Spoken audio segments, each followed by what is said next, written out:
Hello and welcome to NTD News Today. Kevin Hogan here. Let's take a look at our top stories. Congress narrowly averting a federal government shutdown, but faces another urgent deadline to raise or suspend the nation's borrowing limit or risk a default. 5 cases of Omicron detected in New York. This while the strain shows up in Hawaii and in Colorado. And a Trump-era border plan will soon send asylum seekers back to Mexico, further straining already stretched shelters. The policy revival comes amid mounting humanitarian outcries.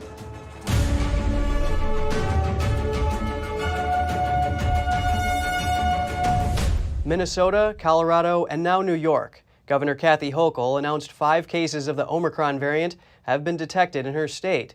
This brings the total number of confirmed Omicron cases in the U.S. to 8. Governor Hochul made the announcement late Thursday. It came after cases were detected in Minnesota and Colorado. She wrote on Twitter that the 5 cases of Omicron are not cause for alarm and that they knew the variant was coming. That individual has already recovered from their symptoms. They tested positive but are already feeling well, and it was a very minor case. And that's something I want to put an exclamation point on.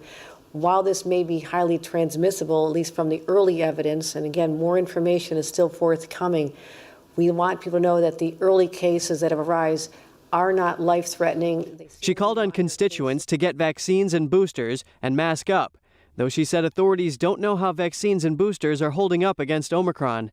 Of those 5 cases, 1 was a man who attended a convention in Manhattan in late November before returning home to Minnesota, and another in New York City's Long Island suburbs who had recently traveled to South Africa. State health officials confirmed an unvaccinated Hawaii resident recently contracted the Omicron strain. The person had not traveled recently. And an epidemiologist in the state said the adult contracted COVID a year ago. They aren't hospitalized and have mild to moderate symptoms.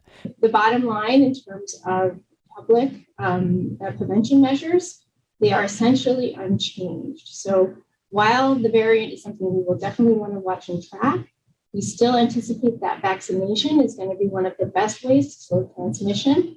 She said the person lives on the island of Oahu. And Colorado's governor says the strain surfaced in his state as well. It is somebody who just traveled to southern Africa and returned. She is experiencing mild symptoms and is isolating at home. She was vaccinated but had not been boosted. And on Monday, new testing rules for international air travelers will take effect. Travelers must show a negative test 1 day before departing for the U.S. Right now, they have 3 days before their departure to show a negative result, though unvaccinated travelers must show a negative result within 1 day. CDC Director Rochelle Walensky's order says they must take quick action to stop the spread of the Omicron variant into the U.S. And now the effort to track the COVID virus is intensifying. A highly specialized lab in North Carolina is at the forefront of detecting the ever-changing virus. Let's take a look inside. This is the front line in the hunt for Omicron in the U.S. After you finish that often uncomfortable COVID test, you're doing great. Perfect. Next nostril. It's usually shipped to a place like Mako Medical Laboratories, just outside of Raleigh, North Carolina. 10,000 square feet, just COVID processing. Mako sequences samples taken in more than 40 states. 30,000 per day is how many we're processing right now, so that's about 100,000 or so per week. Labs like this are key in detecting the Omicron variant in the United States because of what they do after identifying a positive test. As of right now, we are at the point where we're sequencing every positive that we get.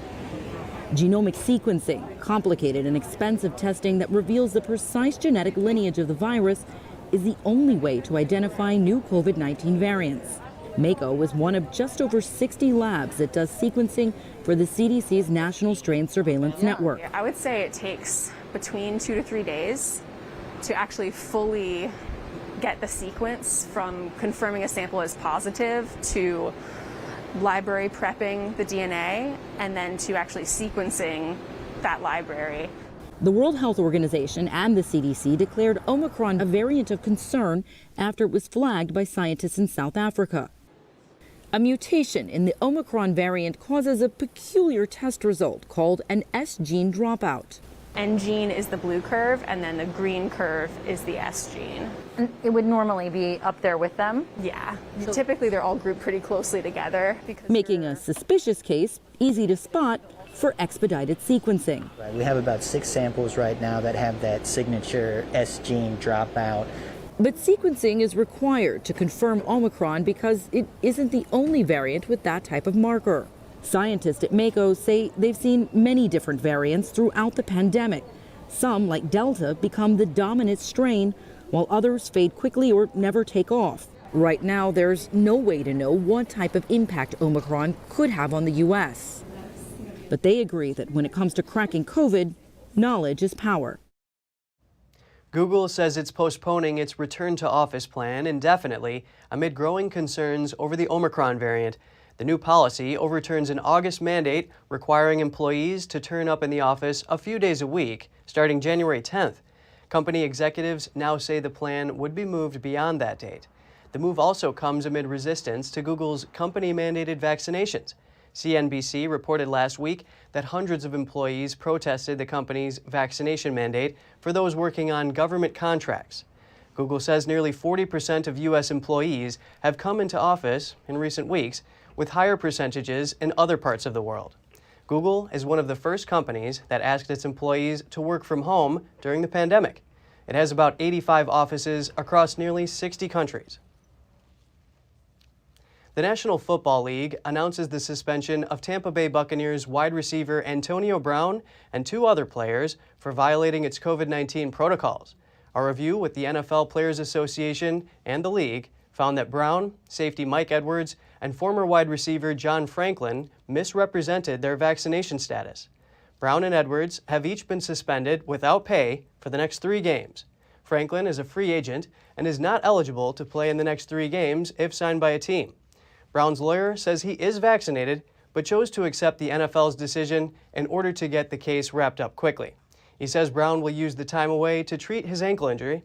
The NFL's review came after the Tampa Bay Times reported on text messages that appeared to show Brown trying to acquire a fake vaccination card. The Tampa Bay Buccaneers issued a statement saying the team didn't find any fake vaccination cards from its players. Congress has averted a government shutdown last night. Both chambers passed a stopgap bill to extend funding through mid-February. NTD's Jessica Beatty has the details. There will be no government shutdown. After a showdown between lawmakers, a bipartisan agreement's been made, and a government shutdown has been averted. This agreement will give appropriators in both parties and in both chambers time to reach a comprehensive agreement on appropriations by February the 18th of next year. The House and Senate passed a bill within hours of each other to keep funding up through mid-February, generally at current spending levels, while adding $7 billion to aid Afghan refugees. Earlier in the day, some Senate Republicans demanded a separate vote to defund the Biden administration's federal vaccine mandate. No precedent exists in American history for punishing private employers who don't enforce government vaccination edicts. The mandate forces companies with 100 or more workers to make sure their employees get the COVID-19 vaccine or get tested weekly and wear a face mask. Republicans argue it's federal overreach. It's not government's job, it's not within government's authority to tell people that they must be vaccinated. And if they don't get vaccinated, they'll get fired. It's wrong. It's immoral. Senate Majority Leader Chuck Schumer allowed the vote, but it failed. I am glad that in the end, cooler heads prevailed. The government will stay open. A shutdown would have cost the U.S. economy $1.8 billion for each week the government's closed. That's according to estimates by S&P Global Ratings. It now goes to President Biden, who's expected to sign it. Congress now has more time to work out a longer-term funding plan for the full fiscal year. Meanwhile, Congress faces another urgent deadline. The government's approaching its nearly $29 trillion borrowing limit, which could be reached by mid-December. Failure to extend or lift the limit could trigger a default. Jessica Beatty, NTD News. America's economic recovery is slowing a bit. The Labor Department says employers added 210,000 jobs to the economy in November. That's well below analysts' expectations. It's also the smallest number of jobs added since December 2020. Some economists expect hiring to slow down this month because of concerns over Omicron. Meanwhile, the unemployment rate fell to 4.2%, a new pandemic-era low. But overall, the economy is still down nearly 4 million jobs from pre-pandemic levels.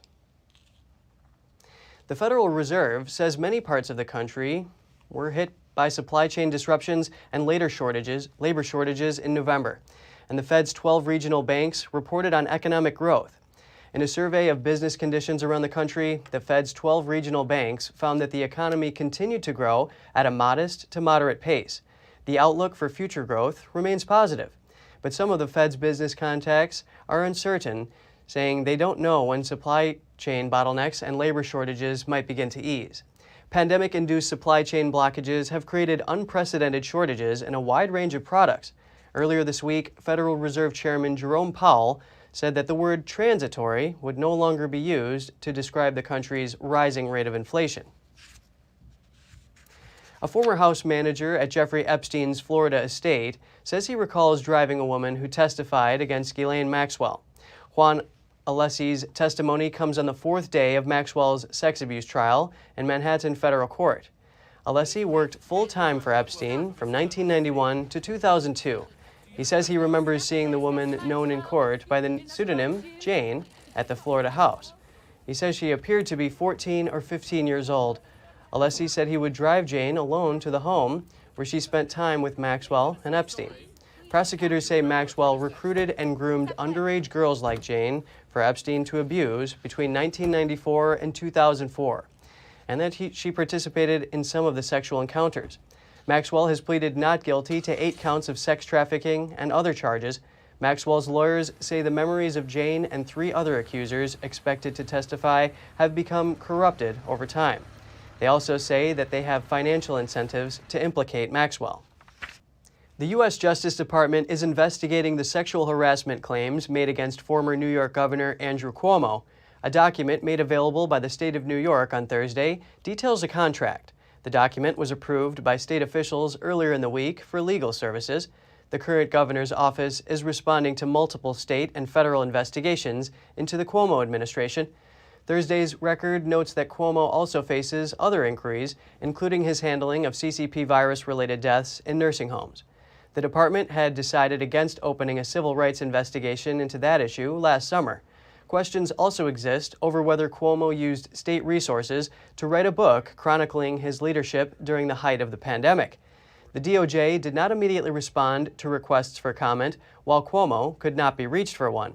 The office of the current governor, Kathy Hochul, did not immediately respond to requests for comment on Thursday. Now we turn to the landmark abortion case in the Supreme Court, where the state of Mississippi is challenging Roe v. Wade. There are signals the court is set to accept the Mississippi law banning abortions after 15 weeks in most cases.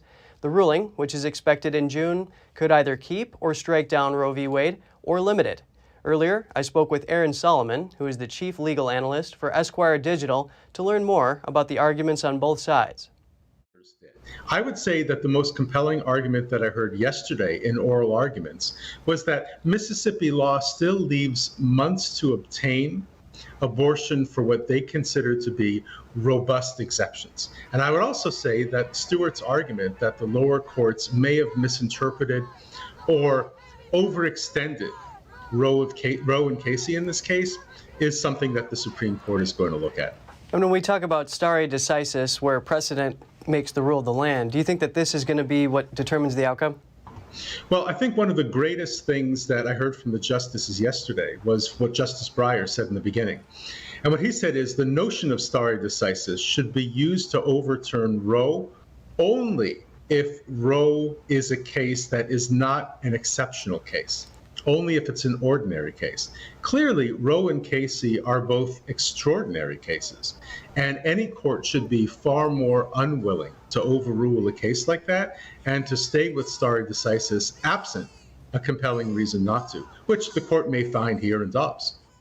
The Mississippi law bans abortions after 15 weeks. Now, Justices Roberts and Alito are questioning why 15 weeks is not enough time. What's the argument in the pro-choice camp in response to this?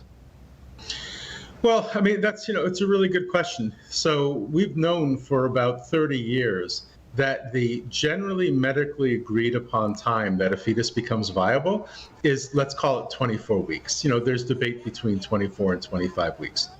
These 15-week abortion laws are known as heartbeat laws. In Mississippi, actually, HB 1510 was known as the Gestational Age Act. There was some commenting and questioning back and forth yesterday about issues like when a fetus can experience pain. But again, that hasn't been the law of the land. The law of the land basically looks at 24 weeks as being the point of viability. So it's not just Mississippi.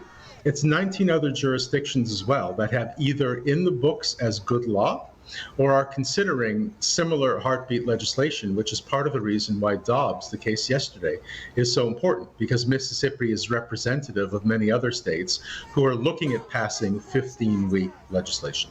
Personally, I'll tell you what I think is going to happen here. I think the court is going to say, we're not yet prepared to overturn Roe and Casey. But what we are going to do is take a chunk out of Roe by saying that the Mississippi law itself is not entirely unconstitutional. And of course, along with that, it's not just going to be an opinion of the court. There's going to be concurring opinions, and I think we're going to see some very strong dissents as well. Nevada authorities are now able to identify the victim of a 41-year-old cold case. Using DNA testing and genetic genealogy, they were able to identify a previously unknown murder victim as Tammy Terrell. 17-year-old Terrell was last seen alive at a restaurant in Roswell, New Mexico on September 28, 1980. Her body was found a week later and near Henderson, Nevada, which until now had been known only as Jane Arroyo Grande Doe. Now that Tammy Terrell has been positively identified, cold case detectives say they can take the next step, finding her killer. An Idaho state trooper assisting a driver with a flat tire jumped just in time to avoid a charging vehicle on a busy interstate road. The trooper, in a bright yellow vest, standing near the stranded motorist. As he turns to look behind him, a white pickup truck smashes directly into the parked car just after the trooper jumped the concrete barrier to avoid being hit. The driver, who was sitting on the ground, quickly hopped onto the concrete road divider to avoid the truck. The Idaho State Patrol says the impact caused a chain reaction, resulting in a 6-car collision on the highway. Authorities say the trooper was taken to hospital with minor injuries and was later released. The motorist did not need medical care. Migrants seeking to enter the United States will once again have to stay in Mexico. This comes after the country accepted Biden's revival of a Trump-era policy. Mexican shelters are now under pressure, facing the upcoming migrant influx. Calls from human rights groups are also gaining momentum. The Biden administration said Thursday Mexico has agreed to reinstate a Trump-era border plan. The Migrant Protection Protocols, also known as the Remain in Mexico program, requires asylum seekers to remain in Mexico and await U.S. immigration hearings. In northern Mexico, the upcoming influx of returnees is putting a strain on already stretched shelters. I believe that right now, we will not be able to attend to more migrants in the shelter. Perhaps others will. Most of the shelters on the Tijuana border are at 90% capacity. Local officials also expressed funding concerns for absorbing more illegal immigrants. Although President Biden had tried to strike down this program, federal courts in Texas and Missouri ruled it would resume. The revised policy will address humanitarian concerns shared by both the U.S. and Mexico's government. That includes COVID-19 vaccinations, more protection in border cities, and quicker resolution of asylum cases. But human rights advocates insist the plan poses serious risks to those slated for return to their countries. We know this will cause harm, both physical and potentially psychological, on the people on the move, as well as challenges when it comes to their access to due process in immigration courts. A recent report by Human Rights First compiled over 7,000 kidnappings and attacks against them. They were either blocked or expelled to Mexico under Title 42 since Biden took office. The program may take effect as early as Monday. Returns will begin at 1 border crossing and eventually expand to a total of 7. Coming up, expect to pay more and have fewer choices this year while shopping for a Christmas tree. Extreme weather conditions in the Pacific Northwest, on top of supply chain issues, are disrupting the supply of Christmas trees. Artificial intelligence is taking a radio DJ and multiplying him. That DJ you hear might be a robot. More on that in just a minute here on NTD News.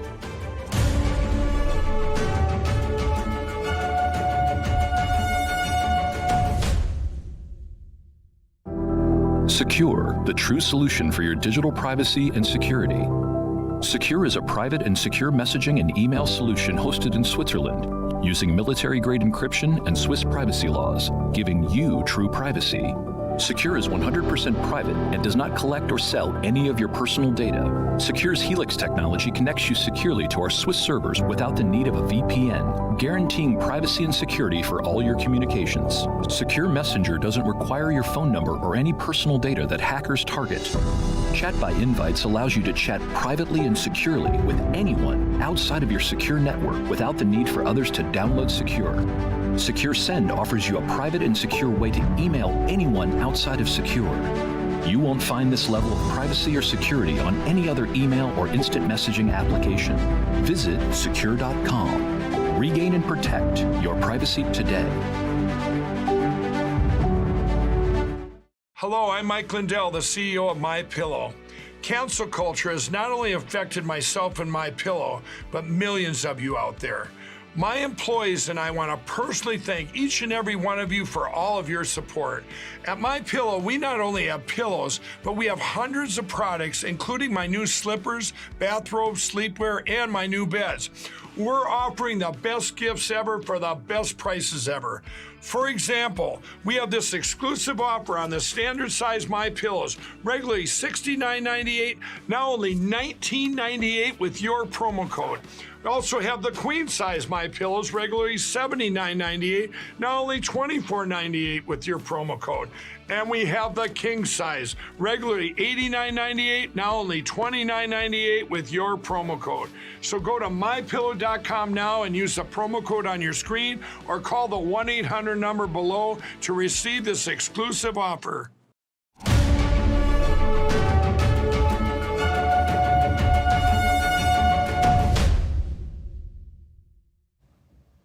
This week marked a milestone in aviation history, one that also offers hope for a greener future. A United Airlines flight made it from Chicago to Washington, D.C., using fuel made from a mixture of corn and sugar-based food scraps. Let's take a look at how United made one man's trash another man's jet fuel. For our first ever 100% sustainable aviation fuel flight. From the moment you step on board, it is clear this is not your regular flight. The passengers are executives and politicians. Flown by test pilots, this plane is labeled experimental, since the fuel on board is not traditional jet fuel. This is what's called sustainable aviation fuel, processed from sugar and corn. It is powering this United Airlines 737 in one of its two engines, a first for a flight carrying passengers. This is an important and historic moment for global aviation. United CEO Scott Kirby says this test could one day combat climate change. The Biden administration's goal is no aviation carbon emissions by 2050, an industry that contributes about 3% globally. Sustainable aviation fuel cuts emissions by up to 80%, but it is up to 8 times more expensive than regular fuel, and right now in limited supply. But it is a start, with electric airplanes too far in the future. There's simply no battery technology, even theoretical technology, that has enough energy density that you could put enough batteries on the airplane to get an airplane this big with this many people flying this far. And so, what works in a lot of other transportation industries won't work for aviation. This test touched down in Washington with a message. Airlines want tax credits to lower the cost, and the FAA to approve the fuel more widely. Manufacturer Virent says this fuel is so molecularly similar to jet fuel, it is a direct replacement. This year's Christmas tree supply is taking a hit from supply chain disruptions and extreme weather conditions. Those in the market for a tree may pay up to 30% more for both real and artificial trees this Christmas season. Here are the details. Even Christmas trees aren't immune to inflation or the shortages brought on by the pandemic. Industry officials say American shoppers should expect to have fewer choices and pay more ahead of the holidays. The heat wave, then you had the fires, you have drought, and everything combined is just really, taking a hit on the Christmas tree industry. Trucking is up double, sometimes more than that. So you're going to find across the board, the trees are just going up, 25%, probably at a minimum anywhere you go. Record-breaking heat and wildfires in June took a heavy toll on Christmas tree farms in Oregon and Washington state. These are two of the nation's largest growers. Christmas trees take up to 10 years to grow, so the crop loss will be felt for many seasons to come. Growers have been hard hit by floods, fires, smoke, drought, extreme weather conditions. High heat has fried many of the crops in the Pacific Northwest and the Midwest, and that will impact the trees that get to market. On top of that, a shortage of truck drivers is making it harder and more expensive to transport live trees from farms to stores and tree lots. But the artificial tree industry is also struggling with its own supply troubles. Clogged ports and the lack of truckers delay shipments and raise costs. We have to bring our products over from our factories, and that has been very challenging. You might have heard about the situation at the ports or the lack of truckers. All of that has impacted us, which means that we have fewer trees to sell as an industry. Artificial Christmas tree at Balsam Hill are about 20% more expensive this year, and there's less variety. Andy Chanley has been a radio DJ for over 32 years. Now, thanks to artificial intelligence technology, his voice will live on in many places at the same time. 34th Lakeshore. Is your radio DJ actually a robot? Right now, who can correctly identify Well, songs it could be, thanks to artificial intelligence. There's something interesting going on here. WSHF, New York. I'm keeping it blazing for you all night long on KBRL, where I'm Andy. This is human DJ Andy Chanley. Sunny skies, highs around 60 degrees. Tonight, looking cloudy with a chance of some... He's the afternoon drive host at Southern California's public radio 88.5 KCSN and has been a radio DJ for over 32 years. All right, let's see. We got a message here for some Billy Joel. Marianne. Now, thanks to artificial intelligence technology, his voice will live on simultaneously in many places. Hi, I'm Andy. Welcome to the first ever example of an artificial intelligence DJ. Seattle-based AI startup Well Said Labs has used his voice to create a robot DJ. They're using AI technology to create over 50 real human voice avatars like Andy. The end result makes it difficult to distinguish between the two. Synapses. Here's Click Track Heart with their new song, The Upset, on Super Hi-Fi. I did hours of me saying basically radio-like things and in the most conversational voice possible, trying not to sound like an uptight DJ, but sound like a conversational DJ, and just read forecasts and front sell songs that are coming up, and do that for hours and hours, and then I hand those files off to Well Said, and they did their magic with them. Highs around 60 degrees. Tonight, looking cloudy with a chance of some rain showers. But once the voice avatars are created, Well Said manages the commercial agreements according to the voice owner's requests. Hi, I'm Andy. Welcome to the first ever example of an artificial intelligence DJ. Zach Zalon is the CEO of the LA-based AI startup Super Hi-Fi. He says Andy will be built into its AI platform that automates music production. The chance for some rain showers. I'll just type in, hi, I'm Andy. This is a test of my AI voice. And just by clicking create, the AI will actually generate that voice. What you're about to listen to is not Andy the DJ, it's actually Andy the AI voice playing in real time from what I just typed in. Hi, I'm Andy. This is a test of my AI voice. It's literally that fast to create, almost instantaneous. Hi, I'm Andy. This is a test of my AI voice. There's no human that can make 100 billion voice tracks available. It just doesn't exist. And what this is going to allow the best voice talent to do is to scale their own voice to a level that they've never been able to do before. It's really an opportunity for them to expand themselves into the living rooms of literally hundreds of millions of consumers that they've never had access to before. We see this net as an incredible positive for voice talent out in the landscape. The next step will be for the AI to automate the text that's created by humans. That could raise concerns of deep fakes as AI perfects its mimicking of people in real time. The next time you're running late for a Zoom meeting, a new feature may start drawing attention to the absence. The video conference software is introducing a tool called Attendance Status to make it easier for the meeting host to see who has and hasn't joined the meeting. For those folks who sign on late, their names go under a new Not Joined section right in the participants panel for everyone to see. You might be thinking, I'll just say I didn't get the invite. No such luck. Along with your name in that Not Joined section is your calendar response, meaning it's just like showing up late to an in-person meeting. The tool is still a work in progress, but users might want to think twice about being tardy.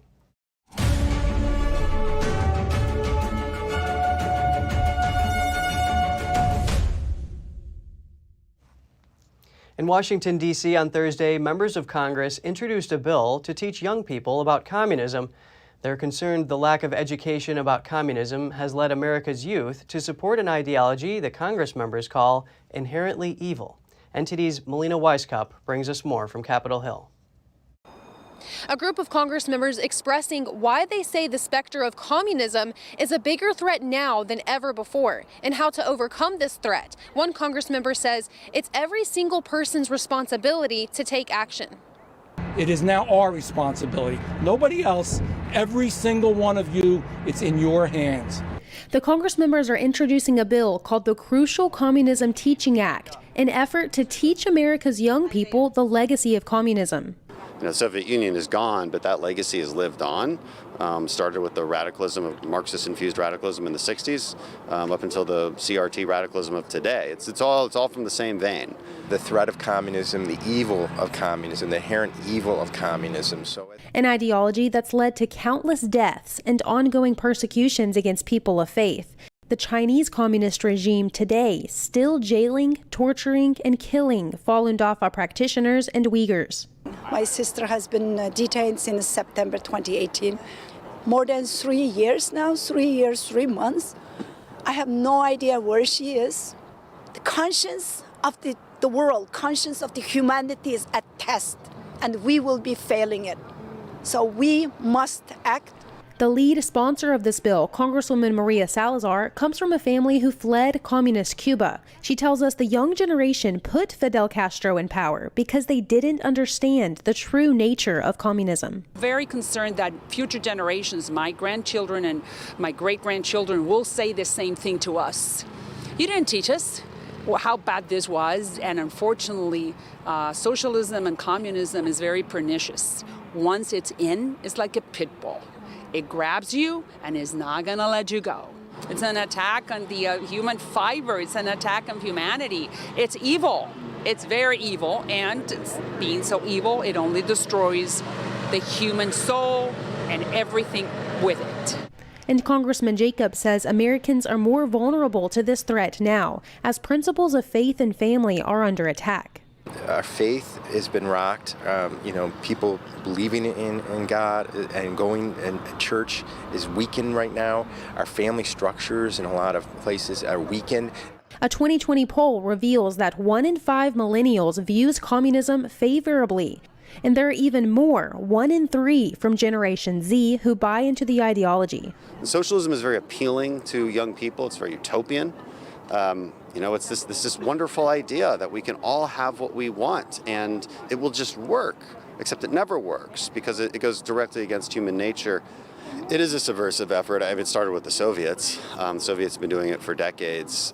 And if this bill does pass through Congress, it will lead to a model curriculum being written and offered to schools that will teach the younger generation about the dangers of the communist ideology. Reporting in Washington, D.C., Melina Weisskopf, NTD News.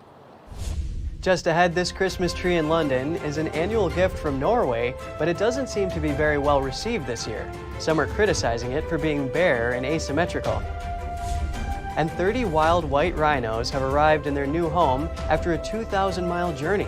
The translocation effort comes as the species faces habitat loss and illegal poaching. All that and more in just a moment.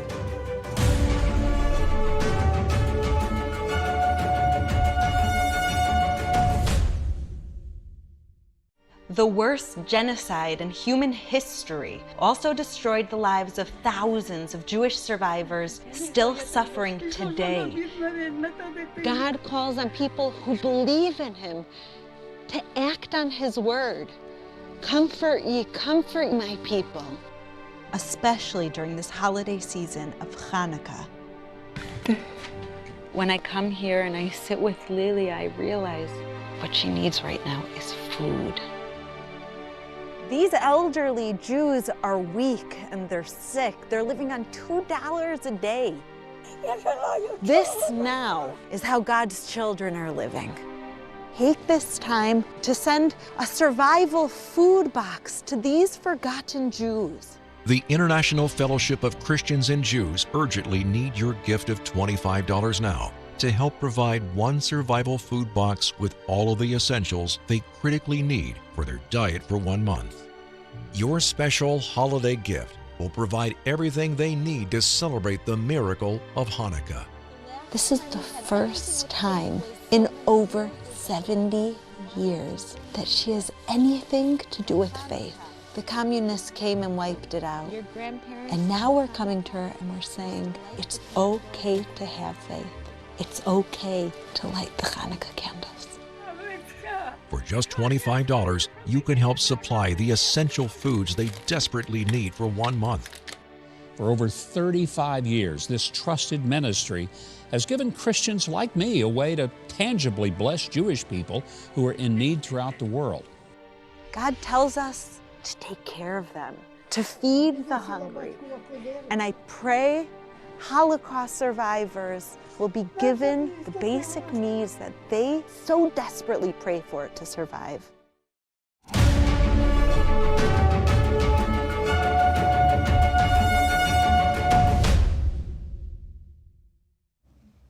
The CEO of Pfizer says COVID shots could become an annual event and that he wants them for children too. But global health experts question the UK's booster campaign and whether it will provide any protection for healthy individuals. Oxfam and other charities say the profit Pfizer and other pharmaceutical companies are making from the pandemic is immoral. And a news website reports that the chair of Reuters, an organization that provides news to billions, is also a Pfizer board member. NTD's Joy Felix brings us this report. The boss of the pharmaceutical giant Pfizer says annual COVID vaccines are likely to be needed. Dr. Albert Bourla told the BBC this could boost population immunity and that his company is already working on a new jab for the new Omicron variant. Bourla also said immunising 5 to 11-year-olds would also be a very good idea. Meanwhile, international health charities say the profit the pharmaceutical companies are making from the pandemic is immoral. Last month, Oxfam said that Pfizer, BioNTech and Moderna are making a combined profit of nearly £50,000 every minute, or £70 million per day. But Bourla told the BBC the bottom line is millions of lives were saved and was unapologetic about making a profit. It comes after news that the UK government will offer all adults a booster shot by the end of January. But global health leaders are questioning the UK's booster campaign. Dr. Mike Ryan from the World Health Organization says the real risk of severe disease, hospitalization and death is with vulnerable, not healthy individuals. There is no evidence that I'm aware of that would suggest that boosting the entire population is going to necessarily provide any greater protection for otherwise healthy individuals against hospitalization or death. The National Pulse reported this week that the chairman of Reuters news agency is a Pfizer board member and top investor. The website says this raises serious conflict of interest concerns. Since Reuters regularly reports on Pfizer products, Reuters provides news to billions of people. Joy Felix, NTD News. After 16 years in power, Angela Merkel is bowing out of politics. The German military on Thursday sent off the outgoing chancellor with their highest ceremony for a civilian. The military band also performed 3 pieces of music she chose. Let's take a look. Es ist diese Fröhlichkeit im Herzen, die ich uns allen und im übertragenen Sinne unserem Land auch für die Zukunft wünsche. Ich danke Ihnen von Herzen. Topping the playlist was a hymn named Holy God, We Praise Thy Name, a nod to Merkel's Protestant upbringing. The second was a song from the 1960s by the name Red Roses Are to Rain for Me. It may reflect Merkel's youthful ambition. The third was a rock hit, You Forgot the Color Film, first played by a famous East German punk artist in the 1970s. This song was considered a veiled criticism of communist East Germany, where Merkel lived until the age of 36. Social Democrat Olaf Scholz is scheduled to take over Merkel's chancellorship next week. Every year, Norway sends a Christmas tree to London, thanking Britain for its support during World War II. But this year's Christmas tree gift seems to be disappointing some London residents. Let's take a look. The Christmas tree on London's Trafalgar Square is Norway's annual gift to the UK. But some residents are feeling underwhelmed. It looks like it's slightly leaning to one side, just slightly. Do you feel that? Yeah. And I just feel it's not full enough. It looks a bit sparse. Footage and photographs show the tree has some broken branches. One side appears to have less growth than the other, though it was unclear when the damage was done. Looks like last year's tree. A little bit miserable, I'd say. It's a little bit miserable. The tree drew feedback on Twitter. Some users called it threadbare or half dead, but not everyone agreed. It's beautiful, but it'd be nice to see it at night time. It's a lovely tree. It's a lovely tree. It's not that counts. Criticism of the tree drew a diplomatic response from Norway. The mayor of Oslo said, "This is a love tree and it means a lot to us to give it to Londoners." Though it started as a thank you to the British people for their help during World War II, it is now as much about friendship, solidarity, hope for the future, and peace. She added that the tree symbolizes this, and she hopes that when the lights are turned on, the symbolic message behind the gift is what people have in mind. The Lord Mayor of Westminster also said in a statement that he knows once it is lit, the tree will, as ever, play its role in making Westminster an even more beautiful place to visit at Christmas. A group of volunteers is trying to save hundreds of water buffaloes that police say were abandoned on a Brazilian dairy farm. As many as 500 have already died of hunger. Environmental police in a town some 150 miles from capital Sao Paulo responded to reports of malnourished and mistreated animals on a farm last month. Officers found 667 animals abandoned in a confined area. Many carcasses were found too. The farm's owner denied wrongdoing on local TV. The owner said there was food and water, and some animals died of natural causes. Authorities levied a fine of more than $360,000 on the owner. Civil police are also investigating. A number of nonprofit group Brazilian Vegetarian Society says the animals had little food to eat after the owner leased part of the farm to grow and sell crops. Rwanda has welcomed a herd of 30 southern white rhinos. It's the largest ever single translocation of the animals, who were taken on a journey from a game reserve in South Africa to a national park in Rwanda. Let's take a look. It's the largest ever single translocation effort in history. 30 wild southern white rhinos were flown over 2,100 miles from a game reserve in South Africa to a national park in Rwanda. The team behind the project hopes to establish a new breeding population in the national park. But we're very pleased with the outcome. We have 30 healthy rhinos in the pens currently, and the hope is that they'll settle easily and that they'll start breeding in the next year or two. We should see some offspring from them. The International Union for Conservation of Nature classifies the species as near threatened. White rhinos in the wild face habitat loss and illegal poaching of their horns.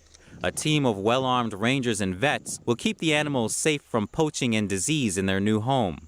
The numbers are not positively growing across the continent, and they are being persecuted. There's approximately 10,000 left in the world. For Rwanda specifically, it highlights how progressive Rwanda is on the conservation scene, but also it will really support the tourism industry, which is great, but also bringing that value, the conservation value. Rwanda hopes the translocation will boost the country's wildlife economy through tourism. This is the first herd of southern white rhinos reintroduced to the national park, though a number of black rhinos have been released there in recent years. By adding these species that were not seen here before, we are making this park, we're diversifying the experiences that can be seen here, that can be lived here, and we're making them more enjoyable. And we're also contributing to conservation further in this national park. The translocated rhinos have had their horns sawn off to make them less desirable to poachers. An international ban on rhino horn has been in place since 1977. If you are haunted by fatigue, it's time to take a closer look at how you sleep, eat, and drink. Let's get some tips from Gina Marie, who brings us Strong Mind and Body.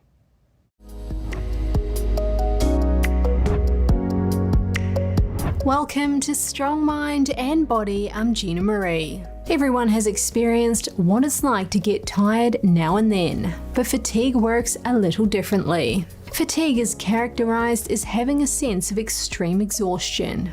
This can be caused by either physical or psychological strain or certain illnesses. You can think of fatigue as being tired on steroids. This can be due to such things as eating too much processed foods, overworking yourself, not getting enough sleep, having bad relationships, and becoming ill. Fatigue can follow us like a dark cloud. It also drains our energy reserves. Consider following these guidelines to boost your overall energy levels. Start by easing up. In these busy, modern times, it's no wonder that overworking can cause tiredness and fatigue. Consider paring back your scheduled list of daily and weekly activities. Instead, set your priorities according to your most pressing tasks being at the top of your list. Put the less important ones lower down or get rid of them altogether. Next up is Eat Better Energy. The glycemic index, or GI, is a rating that indicates how fast or slow foods cause increases in your blood sugar levels. Eating foods with a low glycemic index can help to mitigate the sugar high and crash scenario. This typically happens when you eat refined starches such as sugary cereals, pretzels, and refined flour-based products. Foods lower on the glycemic index include healthy oils such as flaxseed, avocado, extra virgin olive oil, and high fiber vegetables. Examples include kale, sweet potato, artichokes, plus don't forget to add nuts to your diet. Water yourself. I'm sure we've all seen the flashy commercials featuring the overpriced sports drinks. Don't buy them. The best form of hydration is good old-fashioned water. Drinking purified water improves your circulation. It also helps to flush all the toxins out of your body. It's also great for boosting your body's natural energy reserves while preventing fatigue. Shut it down. Although sleep is crucial to regenerating your energy reserves, it's typically undervalued. We are all guilty of staying up late to watch TV, dabbling online, and working long hours. The problem is these wasted hours could be spent on a restful night's sleep. According to a National Library of Medicine study, a lack of sleep can result in feeling irritable and fatigued. These are a few tips that can boost your energy at any age. Astronomers tracking a giant comet say it's changing their perspective. A study from the University of Maryland on the comet Bernardinelli-Bernstein was published this week. Astronomers say this comet is the largest they've ever discovered, about 1,000 times bigger than a typical one. And according to the study, it's active despite being at a near-record distance from the sun. Comets are essentially giant cosmic snowballs, though they need the sun to heat their surface. But researchers say this giant version is already spewing dust and vapors, even though it's far away in the outer solar system. They believe this new information could help them figure out what the comet is made of. Thanks for watching. At NTD, we're honored to be your source for the news. Catch us again tonight at 6:30 Eastern. In New York City, I'm Kevin Hogan.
Thanks for watching us on YouTube. Did you know YouTube only keeps selective videos on its platform? So if you want to make sure you get the full picture, just subscribe to our newsletter. Go to newsletter.ntd.com and sign up. It's free.